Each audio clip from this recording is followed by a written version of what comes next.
राधा वल्लभ श्री हरिवंश। राधे राधे।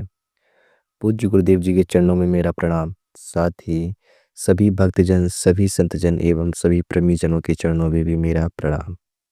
हमारे जीवन की सबसे बड़ी समस्या, सबसे बड़ी विपदा केवल एक ही होती है। वह क्या है? मन, वीर और प्राण। इन तीनों पर हमारा नियंत्रण ना होना। अर्थात मन, वीर और प्राण तीनों का जो कनेक्शन है आपस में एक ही है। और अगर हमारा ब्रह्मचर्य ठीक है तो मन शांत रहेगा और एकाग्र रहेगा। प्राण हमारे बलवान और सूक्ष्म रहेंगे। और यही यदि हमारा ब्रह्मचर्य ठीक ना हो, हमारा वीर सुरक्षित ना हो, हमारा वीर संग्रहित ना हो, तो क्या होगा? मन चंचल रहेगा, अशांत रहेगा, प्राण कमज़ोर रहेंगे। हम अपने आप को बहुत ज़्यादा वीक यानी कि बहुत ज़्यादा अबलवान समझेंगे और साथ ही साथ अशूलता रहेगी। अशूलता अर्थात हमारे अंदर बहुत ही ज़्यादा आलस, बीमारी और बहुत सी ज़्यादा रोग के जो है लक्षण हमारे अंदर दिखेंगे।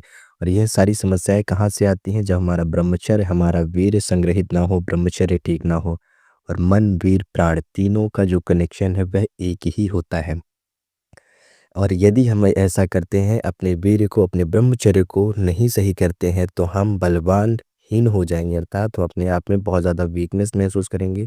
हमारे अंदर की जो ऊर्जा है, हमारे अंदर की जो शक्ति है, वह हमारे अंदर बहुत ज़्यादा कम हो जाएगी। इसीलिए हमको मुख्य बिंदु पर ध्यान देना चाहिए। अर्थात इसीलिए हम सभी को अपने जीवन में जो हमारा मेन पॉइंट है, विशेष विषय है, बहुत ही ज़्यादा जो सबसे ज़्यादा मुख्य बिंदु है, उस पर ध्यान दें। कहने का तात्पर्य है कि यदि हम उस पर ध्यान देते हैं तो उस पर कहें, यहाँ पर प्रश्न उठता है कि क्या उस बिंदु पर हर एक व्यक्ति ध्यान दे सकता है? फिर वह चाहे साधक हो या ना हो। कहने का तात्पर्य है चाहे आप गृहस्थ हो या गृहस्थ ना हो। जब अर्थात या फिर आप यह ध्यान दें कि जब तक आपका ब्याह ना हो तब तक ब्रह्मचर्य से रहें, यानी कि तब तक बहुत ही ज़्यादा ब्रह्मचर्य से रहना प्रत्येक व्यक्ति के लिए, प्रत्येक साधक के लिए, प्रत्येक प्रेमीजन के लिए अनिवार्य रहता है। ब्रह्मचर्य हमारी सबसे बड़ी शक्ति है। अगर हम ब्रह्मचर्य को बचा लेते हैं तो हम बलवान होंगे, बुद्धिमान रहेंगे, धनवान, ज्ञानवान, समझदार, यानी कि ये सारी शक्तियाँ हम अपने अंदर महसूस करेंगे। हम अपने आप को बहुत ज़्यादा बलवान महसूस कर सकते हैं। साथ ही साथ हम अपने आप को बुद्धिमान महसूस करेंगे। हम अपने आप, हमारी जो बुद्धि है वह जागृत रहेगी। हम किसी भी कार्य में बहुत ही जल्दी से और बहुत ही आसानी से उसमें निर्णय ले पाएंगे।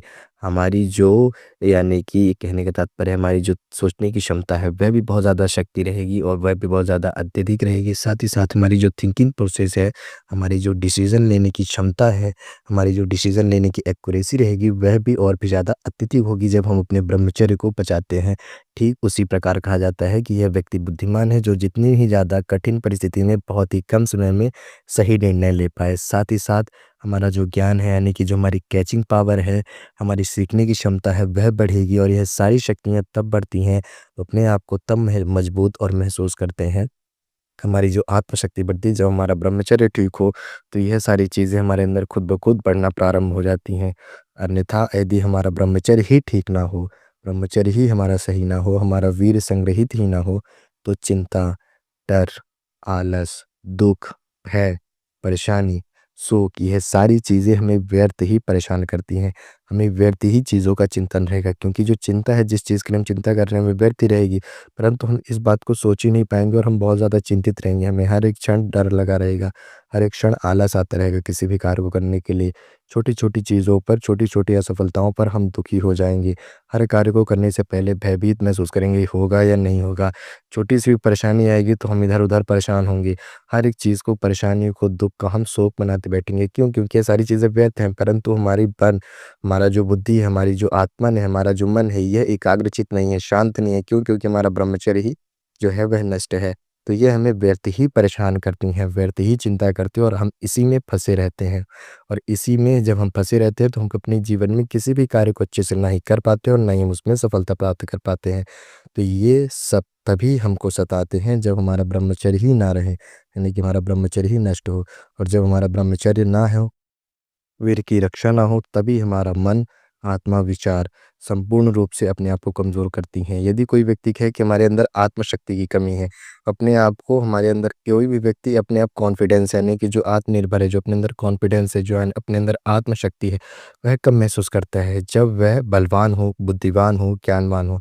3 प्रकार से उसके अंदर शक्ति हो। जब वह शारीरिक रूप से बलवान अपने आप को समझे और माने, ठीक है? और ना ही सिर्फ़ माने अपितु वह हो भी। साथ ही साथ वह ज्ञानवान हो, उसके अंदर ज्ञान की भी क्षमता हो और बुद्धिमान भी हो कि हर कठिन परिस्थिति में सही निर्णय लेने की क्षमता हो। तो हर एक व्यक्ति, हर एक साधक अपने आप को बलवान समझेगा और कब समझेगा ये सारी शक्तियाँ वह कब एकत्रित कर सकता है और कब इसमें सफलता प्राप्त कर सकता है, इनको बढ़ा सकता है जब वह ब्रह्मचर्य रहे। ठीक? तो ब्रह्मचर्य हमारे लिए बहुत ही ज़्यादा महत्वपूर्ण होता है। ब्रह्मचर्य ही हमारे मन पर नियंत्रण करता है, हमारी आत्मा को जागृत करता है और हमारे विचार को सुधारता है। और हमारी मन, आत्मा, विचार इन तीनों को सुधारने के लिए ब्रह्मचर्य और तीनों यदि कमज़ोर पड़ जाते हैं तो जिस वजह से हम हर जगह असफल होते हैं, वह होता है हमारे ब्रह्मचर्य का नाश करना। तो ब्रह्मचर्य का नाश ना करते हुए यदि हम चाहें कि तीनों सफल रहें, तीनों में हम दृढ़ रहें, तो इसको बढ़ाने के लिए हमें अपने जीवन में 2 से 3 चीज़ें बहुत ही विशेष रूप से करनी चाहिए। पहला, भोजन।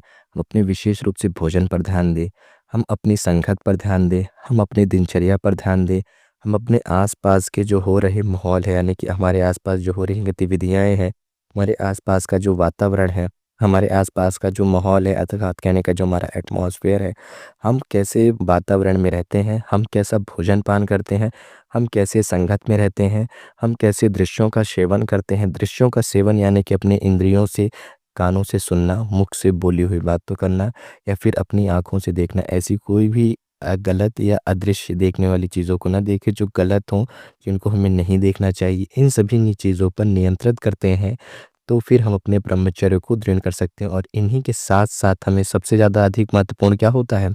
परिश्रम करना। अर्थात ब्रह्मचर्य को बचाने के लिए भोजन जो कि हमारे ब्रह्मचर्य को सूक्ष्म बनाता है, हमारे स्वभाव को सूक्ष्म बनाता है, हमारे विचार को सूक्ष्म बनाता है और हमारे शरीर में ब्रह्मचर्य की ये जो शक्ति है बहुत ज़्यादा ही उत्तीर्ण शक्ति होती है यानी कि बहुत अत्यधिक शक्ति होती है ब्रह्मचर्य में, हमारे वीर्य में। तो इसको बचाने के लिए हमें अपने वीर्य को बचाने के लिए यह क्षीण ना हो यानी कि हमसे यह वीर्य जो है वह नाश ना हो, हमसे किसी प्रकार का स्वप्नदोष ना हो या कोई गलती ना हो, उसको बचाने के लिए हमें परिश्रम अति आवश्यक है। और परिश्रम कैसा? यदि हम बाहर रह रहे हैं, कुछ भी कर रहे हैं तो हमें व्यायाम अवश्य रूप से करना चाहिए। व्यायाम इतना कि जितना हम अपने शरीर को थका सकें, यानी कि हमारे शरीर से पसीने निकलने चाहिए यानी कि जब तक हमारा शरीर थकेगा नहीं, तब तक हमारा वीर्य पचेगा नहीं और जब तक हमारा वीर्य नहीं पचेगा तब तक हमारा वीर्य संग्रहित नहीं होगा और जब वीर्य ही संग्रहित नहीं होगा तो हमारे अंदर किसी भी प्रकार से जो आत्मशक्ति है, आत्मबल है वह बढ़ेगा ही नहीं और जब आत्मशक्ति, आत्मबल ना बढ़ेगा तो हम किसी भी कार्य क्षेत्र में सफलता ही नहीं प्राप्त करेंगे। उसमें हमेशा हमें असफलता ही प्राप्त होगी और जब हमें हमेशा असफलता प्राप्त होगी तो हम अपने अंदर किसी प्रकार का ना तो परिवर्तन नहीं देखेंगे और ना ही किसी भी प्रकार के हम अपने अंदर जीवन में कोई भी नया परिवर्तन कर पाएंगे। तो इसीलिए सबसे आवश्यक है ब्रह्मचर्य बचाने के लिए व्यायाम। प्रातःकाल उठें, थोड़ी सी परिश्रम करें, थोड़ी सी शक्ति करें, प्रातःकाल उठें, भगवान का नाम चिंतन लें, भगवान का नाम आश्रय लें, प्रभु को प्रणाम करें, अपने गुरुदेव को, अपने प्रेमीजनों को, अपने बड़ेजनों को प्रणाम करें, अपने मन से, आत्मन से प्रणाम करें, व्यायाम करें, अच्छा आहार लें, समय में निद्रा लें और सही वातावरण में रहें, सही संगत में रहें, सही लोगों के साथ में रहें, सही दृश्यों का सेवन करें, सही विषय भोगों का सेवन करें यानी कि आपको विषय भोग करना ही है। ऐसा नहीं कि आप खाएँगे नहीं, आप देखेंगे नहीं, आप सुनेंगे नहीं, आप उठेंगे बैठेंगे नहीं। यह सारी चीज़ें जो हमें इंद्रियाँ प्राप्त हुई हैं, ये हमें विषय भोगों को करने के लिए ही प्राप्त होनी है। परंतु हम किस विषय का, किस चीज़ का भोगेंगे, किस प्रकार से भोगेंगे, किस समय में, कितनी मात्रा में भोगेंगे, यदि हम इन सभी चीज़ों पर नियंत्रण करते हैं और सही दिशा देते हैं, तो यही इंद्रियाँ हमें बहुत ही ज़्यादा बलवान, बुद्धिमान, ज्ञानवान और बहुत ही ज़्यादा बलशाली बना सकती हैं कि ऐसी ऊर्जा, एक ऐसी शक्ति, एक ऐसा तेज, एक ऐसा नवीनकरण हमारे अंदर उत्पन्न कर देंगी, जो कि ना हमने कभी सोचा था और ना ही देखा था। एक ऐसा व्यक्तित्व हमारे अंदर में प्रकट होगा जिससे कि हम हर एक क्षेत्र में एक अलग रूप से निखरेंगे और हर एक कार्य को एक अलग तरीके से करेंगे। जब हमारे अंदर ऐसी शक्ति आएगी, ब्रह्मचर्य हमारे अंदर संग्रहित होना प्रारंभ हो जाएगा। मात्र 21 दिनों में कहें या फिर 1 महीने में कहें, आप केवल 15 दिन में ही अपने अंदर परिवर्तन महसूस करोगे। तो आप किसी भी कार्य को, कोई भी कार्य कितना भी कठिन हो, कितना भी ज़्यादा उसमें समस्याएं हों, कितना भी ज़्यादा वह कठिन हो, कितना भी ज़्यादा वह दुर्गम हो, आपके अंदर एक ऐसा जिद्दी स्वभाव बना जाएगा प्रभु की कृपा से, प्रभु के नाम आश्रय से, गुरुदेव के आशीर्वाद से, कि आप उस कार्य को बिना करे रह ही नहीं पाओगे और आपसे वह कार्य अवश्य रूप से होगा। फिर वह चाहे कितना ही कठिन हो, कितनी ही समस्याएं हो, आपके अंदर एक शक्ति आ जाएगी और जब हमारे अंदर शक्ति और ऊर्जा संग्रहित हो जाती है तो उस कार्य को करने में हमारे अंदर किसी भी प्रकार का भय नहीं होता। फिर चाहे कितनी भी समस्याएं, बाधाएं आए, कितनी ही बार हम गिरे, परंतु वह हमारे मन को, यानी कि हमारे विचार को और हमारे मानसिक बल को किसी भी प्रकार से कम नहीं कर पाती हैं। और मानसिक बल हमारा कम मजबूत होता है, बार बार हारने पर भी, बार बार गिरने पर भी यदि किसी भी कार्य में सफल होते हैं। जब हमारा ब्रह्मचर्य अच्छा हो, ब्रह्मचर्य हमारा एकत्रित हो, ब्रह्मचर्य हमारा सफल हो, हमारा वीर संग्रहित हो, तो इसके लिए हमें सबसे अति आवश्यक है व्यायाम करना, अच्छा भोजन, अच्छा आहार, अच्छी संगत। और इसको करने के लिए हमें सबसे पहले करना होगा अपने अंदर दृढ़ संकल्प, दृढ़ इच्छा शक्ति, गुरुदेव की आज्ञा का पालन और प्रभु के नाम का आश्रय। जब हम प्रभु के नाम का आश्रय, गुरुदेव की आज्ञा का पालन और अपने बड़े बुजुर्गों का आशीर्वाद लेकर के किसी भी कार्य को करते हैं, तो उसमें हम थोड़ा सा कठिन परिश्रम करते हैं तो अवश्य रूप से सफल होते हैं।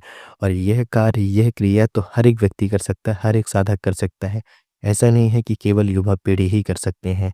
युवा और वृद्ध में क्या तात्पर्य है? यदि आप शरीर से अंतर लगाते हो कि यह व्यक्ति युवा है और यह व्यक्ति वृद्ध है तो ठीक है, परंतु यदि आप उस व्यक्ति के मन और मस्तिष्क को देखें तो ना हमारे मन की कभी भी आयु वृद्ध होती है और ना ही हमारे विचारों की आयु कभी वृद्ध होती है। विचार और मन ये जितने ही पुराने होते जाते हैं उतने ही जवान होते हैं, ना कि वृद्ध होते हैं, क्योंकि इनकी शक्ति, इनकी क्षमता, इनकी ऊर्जा, हर एक चीज़ समय के अनुसार बढ़ती है।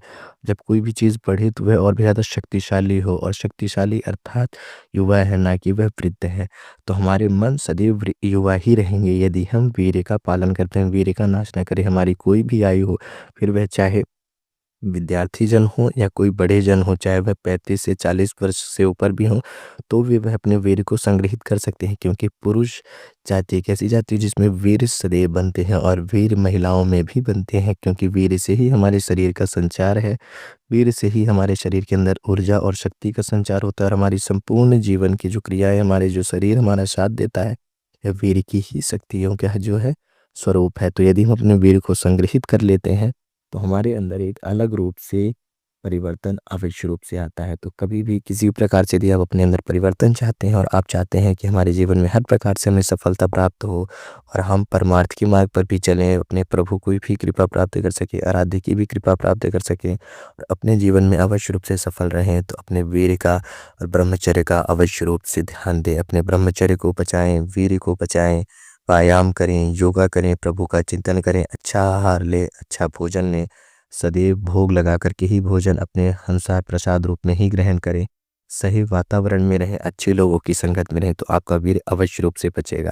तो आज की इस चर्चा में हमारा मुख्य रूप से विषय यह था कि थोड़ा सा परिश्रम करके यदि हम अपने वीर को बचा लेते हैं, अपने ब्रह्मचर्य को सफल बना लेते हैं, तो हम बलवान, बुद्धिवान, ज्ञानवान, धनवान, हर प्रकार से इतने शक्तिशाली होते हैं कि हर कार्य को करते हैं। और जब कोई ब्रह्मचारी व्यक्ति किसी भी कार्य क्षेत्र में जाकर के जब भी किसी कार्य को करता है तो बाकी व्यक्तियों से अलग तरीके से करता है और बाकी व्यक्तियों के द्वारा किए गए उसमें सफलता और परिणामों से कई गुना अत्यधिक अच्छा परिणाम और अच्छी सफलता उस व्यक्ति को प्राप्त होती है जो ब्रह्मचारी व्यक्ति हो, जिसके अंदर ब्रह्मचर्य हो।